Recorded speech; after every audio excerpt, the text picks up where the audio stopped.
Welcome everyone. Welcome everyone. Welcome everyone to another Ref Brandon and the Todd Family YouTube video. Wherever you are, whatever you may be doing, thank you so much for making Ref Brandon and the Todd Family a part of your day. We always greatly appreciate it. Today's video, I'm going to be talking to Clemson Nation, and I'm going to get into that coming up here momentarily. First, I want to say I've got 3 shout-outs coming up at the end of the video, so please stay tuned for those. And I want to say that coming up one day later on this week, I haven't decided what day yet, but one day this week I want to discuss the transfer portal, because I know some people that like it and some people that don't. So if you have an opinion on it, whether you like it or whether you don't, please feel free to let me know in the comments section so I will know how you feel whenever I talk about it coming up one day later on this week. But today I want to talk about Clemson, and the reason being is we've lost our offensive coordinator. He's now the head coach at Virginia. We've lost our defensive coordinator. He's now the head coach at Oklahoma. And we've lost our athletic director. He is now the AD at Miami. And I follow a lot of the Facebook groups that are all about Clemson. I don't follow all of them, but I follow a lot of them. And I don't post a whole lot, but I read what gets posted. And I'm not going to sit here and say that it's all, and I'm not going to sit here and say that it's most of. It's probably more than likely a small portion, but there are some Clemson fans who are panicking because we've lost our OC and our DC and our AD. And it does suck to lose all 3 of them in about a 2-week stretch, but at the same time, people have said for years that Tony Elliott was going to be a head coach. So it was just a matter of time. People have said for years that Brent Venables was going to one day be a head coach. So it was just a matter of time. And if you follow Dan Radakovich's career, he's never stayed at any school more than about 10 years. So him leaving shouldn't be a surprise either. But the rumor is that Graham Neff, who has been the deputy director of athletics the last few years, is more than likely probably going to be named the new school athletic director. And rumor also is that Mickey Kahn, who is currently the safeties and special teams coaches, and Wesley Goodwin, who is currently the defensive assistant, which just means he's Brent Venables' right-hand man, are probably going to be named co-defensive coordinators. And more than likely, Brandon Streeter, which, by the way, Brandon's a great name. If your mama really loves you, she's going to name you Brandon. But Brandon Streeter was, of course, quarterback at Clemson from 95 through 99. He has most recently been the quarterback coach and the passing game coordinator. He's more than likely going to be named the new offensive coordinator. None of those things are official, but that's the rumor, so more than likely the rumors are going to be true, and that's probably what's going to happen. And I know a lot of people don't like Dabo Swinney hiring from within, so to speak. He pretty much, the last couple of years, every time some kind of a small job has been open, he's hired from within and kept it in-house, which right now they're saying that Robbie Caldwell, who has been the offensive line coach, is retiring, and Thomas Austin, who used to be an offensive lineman at Clemson, is going to be the new offensive line coach. But it doesn't bother me. Dabo wants to keep it inside the program, and that's good because more than likely those are guys like Tony Elliott. Tony Elliott's been there forever, and he just left because he wanted to be a head coach. And Virginia came calling, he took it. But when you hire from within and you hire guys who have, played there before, no matter when it was, more than likely they're going to stay longer because they're staying in a place where they played at. So they have love for the program and they want the program to do good.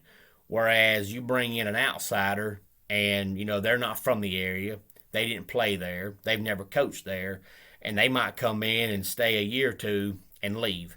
and you want consistency, you want continuity. That's great. But that doesn't always work out.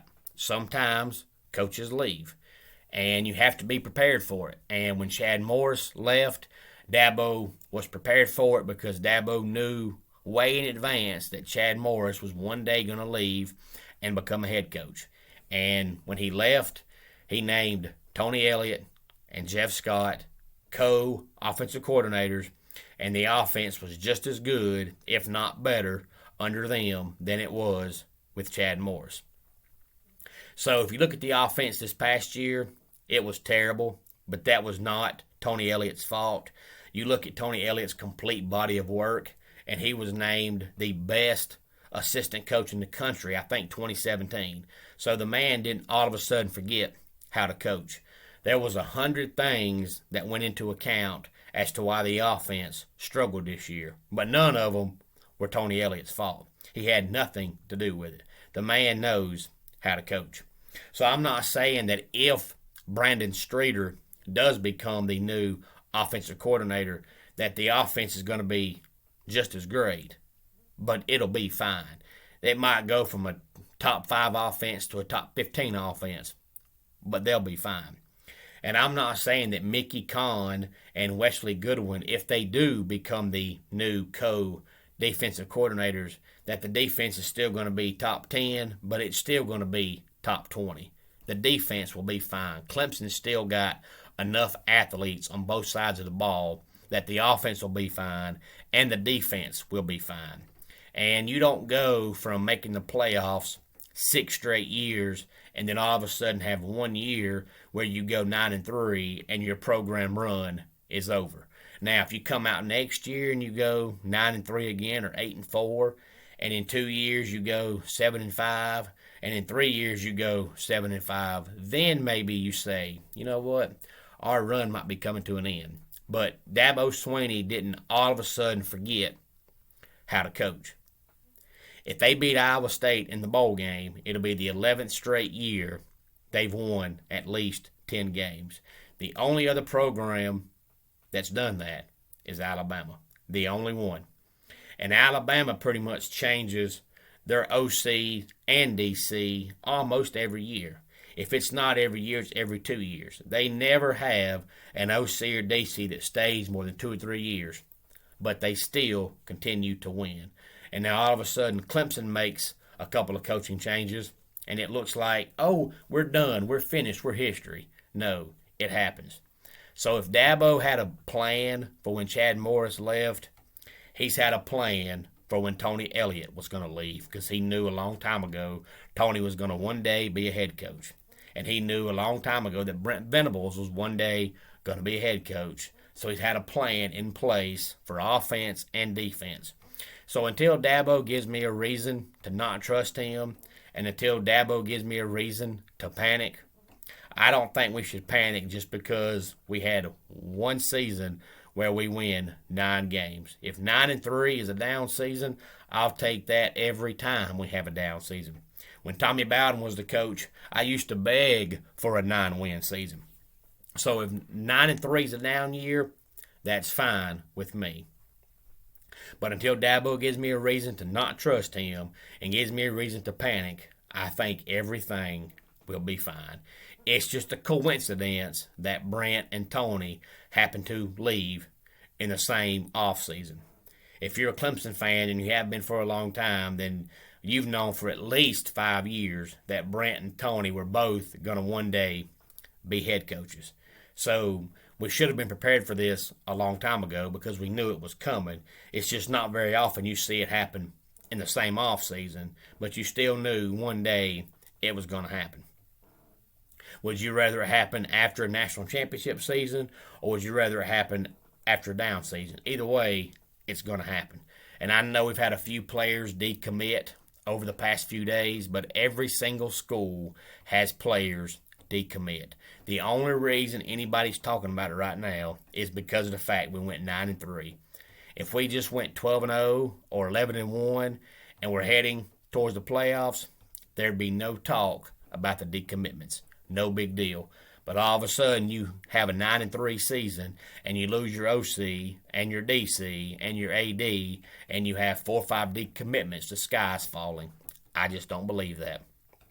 I think Clemson will be fine. I'm not saying they're going to come out next year and win the national championship, but I don't think they're going to come out next year and go 3-9. I just don't believe so. I think they will be perfectly fine, and I'm going to trust Dabo until he gives me a reason to not trust Dabo. So my message today for Clemson fans is everything will be fine. Clemson is still an elite program, and Dabo is still an elite coach. They will be just fine. My shout-outs today go out to Elizabeth.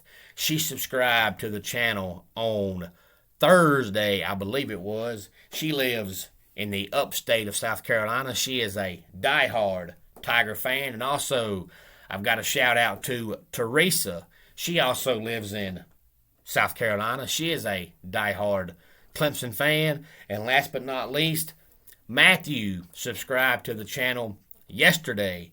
He lives in Raleigh, North Carolina. He is a NC State fan. And I told him we're always looking to add fans of any team because I want as many teams on here as I can get so that when next football season starts, all of us college football fans will have a good platform to get on here and discuss some of the games. So Elizabeth and Teresa and Matthew, thank you all so much for subscribing. I know Elizabeth has already commented on the comment section, so she is already eligible for our 1,000 subscriber giveaway. And once Teresa and Matthew comment, if they do so choose to comment, they'll be eligible for our 1,000 subscriber giveaway we'll be having when we get to 1,000 subscribers. Let's go ahead and get our dad joke of the day in here.